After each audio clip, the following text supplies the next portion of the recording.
السلام علیکم ورحمت الله وبرکاته. قدرمنو عزتمندو مسلمانانو، هر چیرې اوسئ سوکاله اوسئ، کامیاب اوسئ. نن یو ځل بیا زه د یتیمو ورونو کور ته راغلی یم او زه مې د هغې کونډې مور کور ته راغلی یم چې هر وخت لاس په دعا وي د نړۍ ټولو مسلمانانو ته. دا چې دعا کوي زه ورته یم ټولو مسلمانانو ته دعا کوم.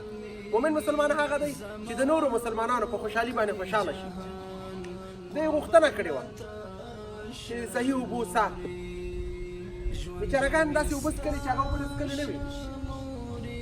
نو نن زما د مور ارمان پوره شو. مورې ستا نن ارمان پوره شو. بیا هم وایم ستا د کور ستا په کور کې یو صحیح اوبه وڅښه. ستاسو پر موږ حق دی او بالخصوصتا یتیم بچیان دا په ټولو حق لري. د یتیم په خوشحالۍ کې خوشحالي وي او خفګان خو بس دی په افغانستان کې زښته ډېر دی. بیچارهګان د پلار د مینې نه پاتې دي. نو مورې څه پیغام لري، څه وینا لري؟ خدای پاک دې ورته بچي نیک صالح او نیک عمله کړي. موږ ډنډوکي چې مردار یې اوبه موږ څښلې موږ څوک او دا بوی څوک او موږ ته ډېر خوشحاله شو موږ د دی نه. خدای دې ورته ډېر عمر ورکړي، خدای دې ورته بچي نیک صالح او نیک عمله ورکړي، خدای دې ښه ورځ ورکړي، الله دې ورسره ډېر ښه وکړي او خدای پاک دې دوی جنتي کړي او دنیا دې هم ښه شي.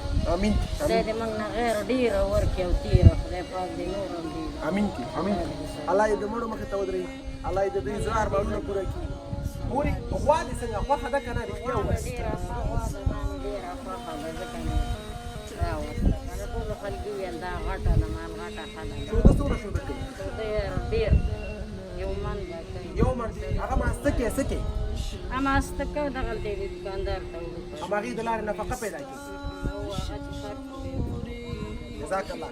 مورې یوازې ما ته به دعا نه کوي، د نړۍ ټولو مسلمانانو ته یې کوه خدای ښه ورځ ورکړي، خدای دې ښه عمرونه ورکړي، خدای دې آخرت هم رڼا لري، خدای پاک دې هغې ځي کې په کار کې چې هلو اوږدي ته موږ ټول ورکړي.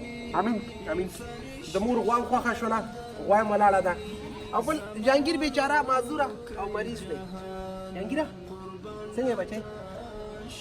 سینه دې ده، سینه دې خوږېږي، قانون دې چلان کړی، الله به دې ښه کړي. ښه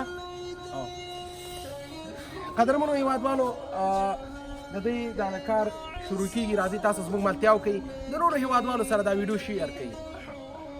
په ژمنه وفا کول دا د مؤمنانو کار دی. څرنګه چې ما مې خپل مور سره وعده کړې وه، په ژمنه باندې ولاړ یم.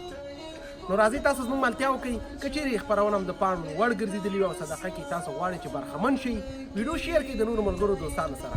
تر بلې خپرونې ستاسو په درانه خدمت کې حاضرېږم. ښه وخت، د الله په امان.